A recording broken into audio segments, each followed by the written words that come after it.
So ito na nga, ano nang nangyayari sa ICE Network mga Lodi. May napaka-importanting announcement sila na ginawa. Maganda kasi masyado yung app mga Lodi. Pag titignan mo naman kasi yung interface niya, napakaganda. At saka marami silang team, yung mga ginagawa nila, may gumagastos sila a month pala, mga 50,000, 50K dollars mga Lodi. No? So, wala pa sila nakukuha. Ang expectation nila dun sa ICE token is mataas pero ang daming nag-dump. So, ito yung plano talaga nila. Seryoso sila dito sa project kaya ganito sila mga Lodi. Hindi parang ayaw nilang babagsak. Kaya gawin nila ng paraan para maging successful itong project na to. Okay? Pag pumunta ka sa sa Twitter nila, ito napakahaba oh.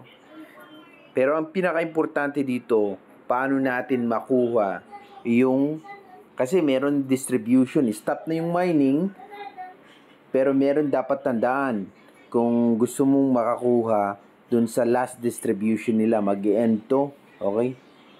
Dapat na-settle mo na to before pa Feb 28, okay? So, anong gagawin mo? Ganito, nakapasa, dapat ipasa mo yung quiz, i-add mo ulit, di ba?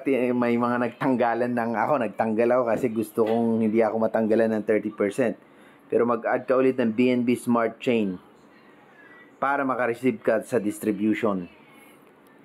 Pangatlo, kailangan mo pa rin mag-tap every 24 hours. Bakit? Kasi nga pag di ka nag-tap, baka may slash ka or matatanggal ka sa distribution. Kaya kailangan dapat active ka pa rin. Kahit wala kang namamay, dapat active ka pa rin. Yan yung paraan nila paano maubos yung mga eligible sa pagtanggap, okay?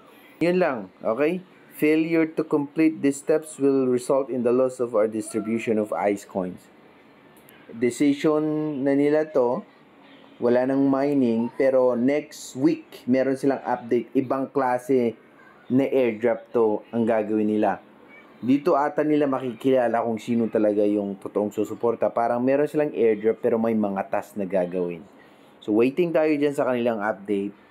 At ngayon, pag titignan nyo yung price ng ICE, mga Lodi, medyo tumaas konti. Kasi maraming nag-anticipate, naniniwala na ito ay tataas kung ganito ang mangyayari. So, syempre, stop na yung mining. I-focus na lang nila yung mga naggagasto nila in business of free mining, dun na lang sa pag-open mainnet. Okay? So, yan yung sabi nila dito. Basahin nyo na lang dito sa lock period. Yan, wala na to. Ang importante sa atin is ma-receive natin yung ICE at kung naniniwala ka pagdating ng araw kasi matatanggal na yung total supply. Bababa na yung total supply niyan eh. Yung ICE na yan. So, kung meron kang ma-receive na distribution, decision mo kung i-hold mo siya or ibenta mo. Kung alam mo itong ICE na to, is tataas pagdating ng araw, then i-hold mo. Kung hindi naman, ibenta mo. Ganun lang, okay? So, make sure na ilagay nyo ulit yung mga BNB na address nyo. BNB mga Lodi, okay? So, ayan. So, nagsitanggalan na, hindi na nagmamine. Ako nga, para ang laki na natanggal sa akin from 5 million plus. Okay, saan ba yun? Ito. Ayan, no? From 5 million plus, ayan na natitira. Okay? So, naglagay na ako. Ayan, ibalik nyo ulit. Ganun lang. At saka, lagi kayong nagtatap. Dapat green lagi yan, mga Lodi, ah. Ayan, oh.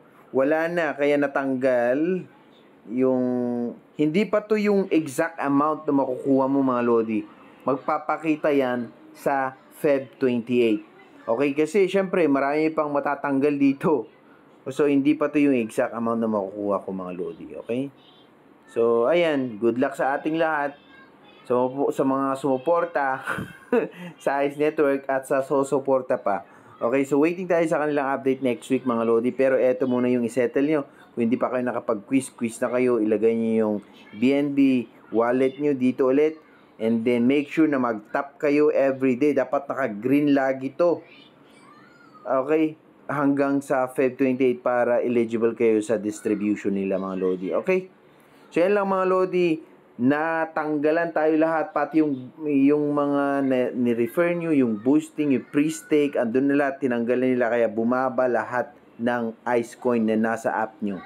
At hindi pa to yung final na ibibigay sa inyo, kundi may matatanggal pa dyan, kasi nga, ganyan talaga.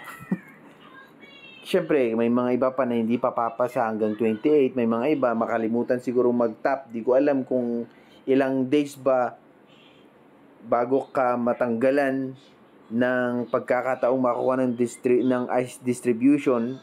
Di ko alam. Baka once ka lang na hindi nakatap, baka tanggal ka na agad. Okay? So, wala. Dapat perfect. Starting ngayon, hanggang sa 28, dapat perfect ka dito mga Lodi. Okay? Para hindi sayang yung namina mong ICE. So yan lang mga Lodi, update tayo next week kung antay natin kung ano yung bagong pakulo ng ICE. So yan lang. God bless.